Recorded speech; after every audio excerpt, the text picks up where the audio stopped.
Let's begin. Hello, everyone. A very warm welcome to all of you joining us today. We are so incredibly happy to have you here with us. Yes, a huge welcome to our listeners all around the world. Good morning, good afternoon, and good evening. How are you feeling today, Anna? I am feeling amazing, Mr. B. Actually, I am feeling very celebratory today. We have a big reason to smile. We absolutely do. We just reached a very exciting milestone on the channel. We did. We just hit 60,000 subscribers here on Podcast by Mr. B. I almost dropped my coffee when I saw the number. It is wonderful news. Thank you to every single one of you for learning English with us. We are so proud of this community. Exactly. And if you are new here and you are enjoying our lessons, please take one quick second to like this episode and subscribe to Podcast by Mr. B. It really helps us grow and keep making free lessons for you. It really does help. Thank you all. So, Anna, we have 60,000 students ready to learn today. What is our topic? Today, we are talking about a topic that makes me sweat just thinking about it. Oh, really? What is it? We are learning how to give and receive feedback professionally. Ah, feedback. That is a great topic. But why does it make you sweat, Anna? Because it is so uncomfortable. If I have to give feedback, I feel like I am being mean. I don't want to hurt my coworkers' feelings. That makes sense. Many people feel that way. And when someone gives me feedback, oh boy, my face gets hot, I feel defensive, and my brain forgets all my English words. That's a good point. Giving and receiving feedback is hard in your native language. Doing it in a second language is a huge challenge. My goal is to not cry at work. That's a great goal. And today, we're going to make sure you never cry over feedback again. Oh, thank goodness, I am ready to learn. Perfect. We're going to learn how to do it politely, professionally, and naturally. We have a simple 3-step plan for giving feedback and a 2-step plan for receiving feedback. 3 steps for giving, 2 steps for receiving. Got it. Short and clear. Exactly. Let's start with giving feedback. Okay, let's imagine my coworker John made a big mistake in his presentation. Okay, real situation. John made a mistake. What is the problem? How would you normally tell him? I would probably say, John, your presentation was bad. You made a mistake on page 4. Oh, wow. That is very direct, Anna. Is it too direct? Yes. In professional English, if you are too direct, people stop listening. They just feel attacked. That makes sense. I would feel attacked if someone said that to me. So how do I fix it? We use our 3-step plan. Step 1 is the positive start. The positive start. What does that mean? It means you always start by saying something good. Before you talk about the mistake, you find one thing they did well. Even if the presentation was a disaster? Even if it was a disaster, you can always find something. You can say, I really liked how you designed the slides, or thank you for putting this together so quickly. Oh, I like that. Thank you for putting this together so quickly. It makes them feel appreciated first. Exactly. It softens the conversation.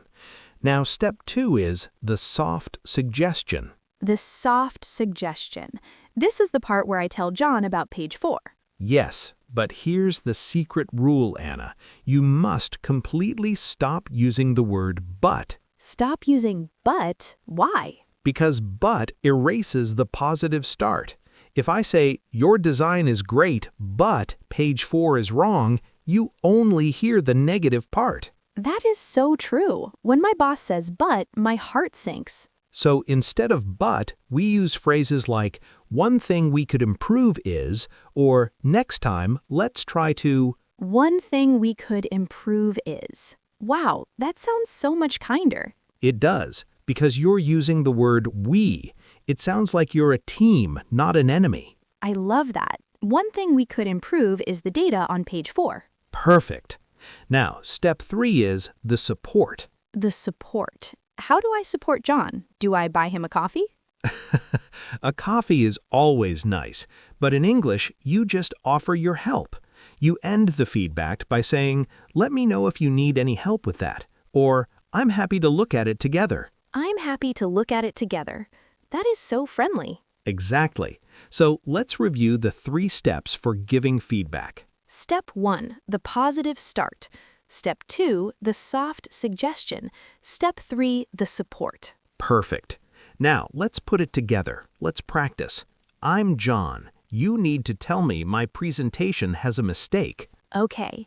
Hi, John. I really liked how clearly you spoke in the meeting today. One thing we could improve is the numbers on page 4. I think they might be from last year. Let me know if you need any help fixing them. Anna, that was brilliant. Wow, I didn't feel mean at all. I felt like a helpful leader. Exactly. You were professional and kind. Now, let's do a repeat after us session so our listeners can practice these exact phrases. Yes, listeners, say these out loud with us. Build that muscle memory. Phrase 1, the positive start. I really liked how you handled that. I really liked how you handled that. Phrase 2, another positive start. Thank you for putting this together. Thank you for putting this together. Phrase 3, the soft suggestion. One thing we could improve is. One thing we could improve is. Phrase 4, another soft suggestion.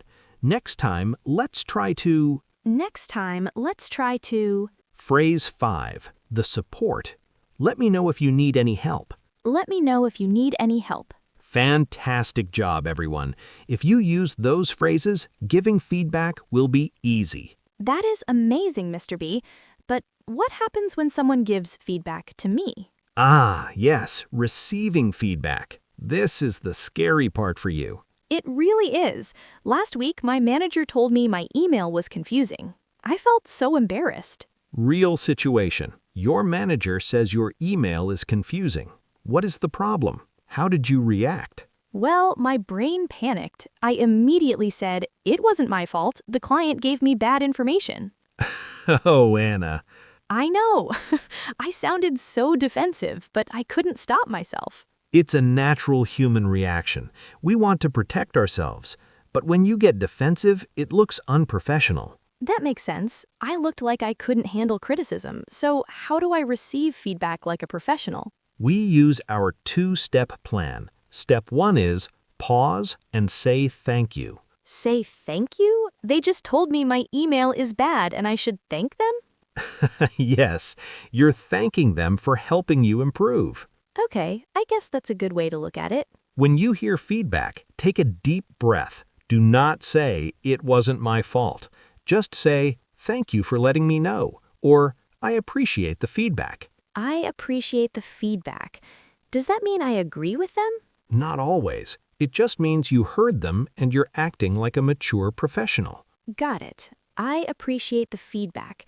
It gives my brain a second to calm down, too. Exactly. That pause is so important. Now, once you're calm, you move to step 2. Ask for clarity. Ask for clarity. What does that mean? Sometimes feedback is too general. If your boss says, "Your email is confusing," you don't know what to fix. Right. I don't know if it was the vocabulary or the length or the grammar. So you politely ask them to explain. You say, "Could you give me an example?" Or, "Just to make sure I understand, could you clarify what you mean?" Could you give me an example? Oh, I like that. It turns it into a learning moment. Exactly. It changes the conversation from an attack into a teamwork moment. I love that. You be my boss. Tell me my report is too long. Okay. I looked at your report. It is way too long and a bit hard to read. Take a deep breath. Thank you for letting me know, Mr. B. I want to make it right. Could you give me an example of a section I should cut down? Wow. How was that? That was incredible, Anna. If my employee said that to me, I would be so impressed. It shows you are confident and willing to learn. I felt confident. I didn't feel the need to say, it wasn't my fault. That's a great goal. Let's have our listeners practice these receiving phrases. Yes, repeat after us, everyone. Phrase 1, the polite thank you. Thank you for letting me know. Thank you for letting me know. Phrase 2, another thank you. I really appreciate the feedback. I really appreciate the feedback. Phrase 3, asking for clarity. Could you give me an example? Could you give me an example? Phrase 4, checking understanding. Could you clarify what you mean? Could you clarify what you mean? Perfect. Now, Anna, even with these great phrases, sometimes our bodies show that we're nervous. Yes, my shoulders go up to my ears like a turtle. That brings us to our confidence tips section. Let's talk about body language first. Tell me how to not look like a nervous turtle. When someone is giving you feedback, keep an open posture. Do not cross your arms over your chest. Oh, I always cross my arms. It feels safe. It feels safe, but it looks defensive. It looks like you're blocking the other person. Keep your arms relaxed and use a soft nod to show you're listening. Relaxed arms, soft nod. What about my eyes? Do I stare at them? Don't stare like a robot. Keep friendly eye contact. Now, tip number 2, tone of voice. This is hard for me. When I am nervous, my voice gets very high and squeaky. Many people do that. When giving or receiving feedback, you want a steady, even tone. Don't sound angry, but don't sound like a mouse either. Thank you for the feedback. Like that? Exactly. Calm and steady. And tip number 3, what to do if you freeze. Yes, what if they give me feedback and my English completely disappears from my brain? If you freeze, do not panic. It is perfectly okay to ask for time. Really? I can say I need time? Absolutely. You can say, "Thank you for sharing that. Let me take some time to process this and we can talk tomorrow." Let me take some time to process this. That is so professional. It sounds like I'm taking it very seriously. You are. It's much better to take a break than to get angry or cry at your desk. I love these tips, Mr. B. I feel so much more prepared for my next meeting. You are doing great, Anna. Let's do a friendly recap of everything we learned today. Let's do it. First, what is our 3-step plan for giving feedback? Step 1, the positive start. Find something they did well. Step 2, the soft suggestion. Do not use the word but, use one thing we could improve. Step 3, the support. Offer to help them. Perfect, short and clear. And what is our 2-step plan for receiving feedback?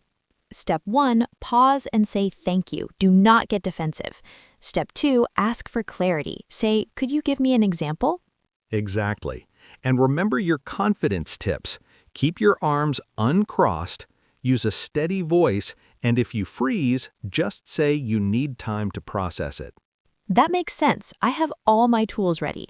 You do. And now it is time for our listeners to use their tools. It is time for our practice challenge. Ooh, the practice challenge. Get your keyboards ready, everyone. Here is the situation. Imagine I am your coworker. I am speaking very quickly in our team meetings, and it is hard to understand me.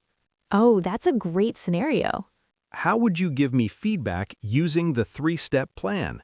Give me a positive start, a soft suggestion, and a phrase of support. Go to the comment section right now and type your answer. Write your feedback in a full sentence. We read every single comment, and we will reply to tell you how you did.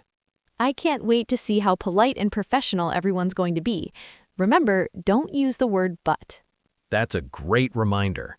Well, Anna, we have conquered the fear of feedback today. We really did. I am officially retiring my nervous turtle impression. I'm glad to hear it. Thank you so much for joining us for this episode, everyone. We are so grateful for all 60,000 of you. Yes, thank you for learning with Podcast by Mr. B. Keep practicing your English, be kind to your coworkers, and don't forget to hit that subscribe button. We will see you all in the next lesson. Have a wonderful week ahead. Bye, everyone.